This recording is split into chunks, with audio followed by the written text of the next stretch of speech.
Credit card को use करने से हम लोग डरते हैं, लेकिन एक आयरिश बंदा सिर्फ क्रेडिट कार्ड को यूज करते हुए मिलियनेयर बन गया। कैसे, मैं आपको बताता हूं। अगर आप क्रेडिट कार्ड यूज करते हो तो आपको यह पता होगा कि आप जितना यूज करोगे कंपनी आपको उतना ही ज्यादा रिवॉर्ड देती है। अब इस आयरिश बंदे ने उसी चीज का फायदा उठाया। यह बंदा क्या करता था, क्रेडिट कार्ड से सबसे पहले $500 का गिफ्ट कार्ड खरीदता, फिर उसके बाद उसी गिफ्ट कार्ड को वो एनकैश करता, फिर उसी कैश से क्रेडिट कार्ड का बिल वापस भर देता। उसने कभी क्रेडिट कार्ड से परचेजिंग की ही नहीं। फायदा यह था कि कंपनी उसे हर $500 के गिफ्ट कार्ड पे $25 का रिवॉर्ड देती थी। कभी खर्चा किया नहीं, ऊपर से $25 का रिवॉर्ड अलग से। ऐसे करते करते उसने $3 लाख इकट्ठे कर लिए, यानी कि लगभग 2,17,00,000। लेकिन एक दिन टैक्स डिपार्टमेंट की उसकी अर्निंग पे नजर पड़ गई, तब जाके ये बात खुली। लेकिन ये बंदा तब तक कमाल का व्हीकल है और उसका कोई इंपॉर्टेंट डॉक्यूमेंट जैसे कि आरसी वगैरह की एक्सपायरी डेट आने वाली है या फिर वो ऑलरेडी एक्सपायर हो चुका है, तो मिनिस्ट्री ऑफ रोड ट्रांसपोर्ट की तरफ से आपके लिए एक राहत की खबर है। वो ये है कि अगर आपके वाहन का कोई भी इंपॉर्टेंट डॉक्यूमेंट 1 फरवरी 2020 को एक्सपायर हुआ है या फिर अभी एक्सपायर होने वाला है, तो उसकी वैलिडिटी गवर्नमेंट ऑफ इंडिया ने 30 सितंबर 2021 तक बढ़ा दी है। इसका मतलब आपको 30 सितंबर 2021 तक उसे रिन्यू करवाने की जरूरत नहीं है। हाँ, उसके बाद आपको इसे रिन्यू करवाना पड़ेगा। कोरोना के चलते सरकार ने यह डिसीजन लिया है ताकि सोशल डिस्टेंसिंग की पालना करते हुए ट्रांसपोर्टेशन से लुधियाना का एक किसान शताब्दी ट्रेन का मालिक। जी हाँ गाइस, आप ठीक सुन रहे हैं, पर सवाल यह उठता है कि एक किसान ट्रेन का मालिक कैसे बन गया।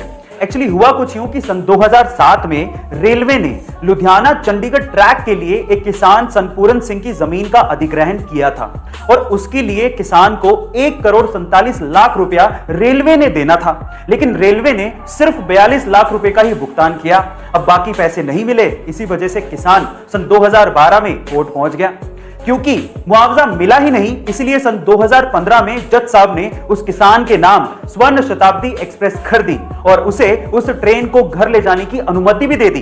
पर पैसेंजर ट्रेन का ऐसा अधिग्रहण पॉसिबल नहीं था, इसीलिए वो ट्रेन अभी भी टेम्परेरी वे से कोर्ट के ही पास है।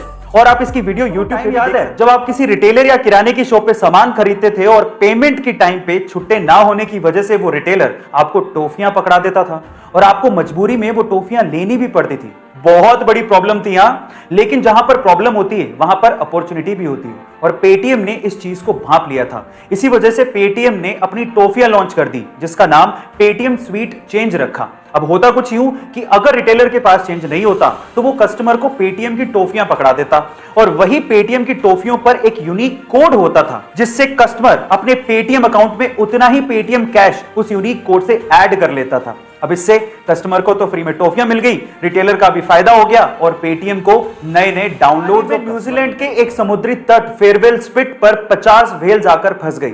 वो तो किस्मत थी कि वहां पर व्हेल्स को बचाने के लिए बहुत से वॉलंटियर्स आ गए। सबसे पहले उन्होंने व्हेल्स को शांत किया, फिर उसके बाद अधिकतर व्हेल्स को समुद्र में पहुंचा दिया। लेकिन अद्भुत नजारा तब देखने को मिला जब जान बच जाने के बाद 2 व्हेल्स गाना गाने लगी, और वो भी खुशी में। सुनिए गाइस, ऐसा अद्भुत नजारा आपने पहले कभी नहीं देखा होगा। इस नजारे को देखने के बाद आपको कैसा फील हुआ, चैट सेक्शन में जरूर लिखिएगा और ऐसे अमेजिंग वीडियोस के लिए शेयर, सब्सक्राइब एंड लाइक। मिलते हैं अगली वीडियो में।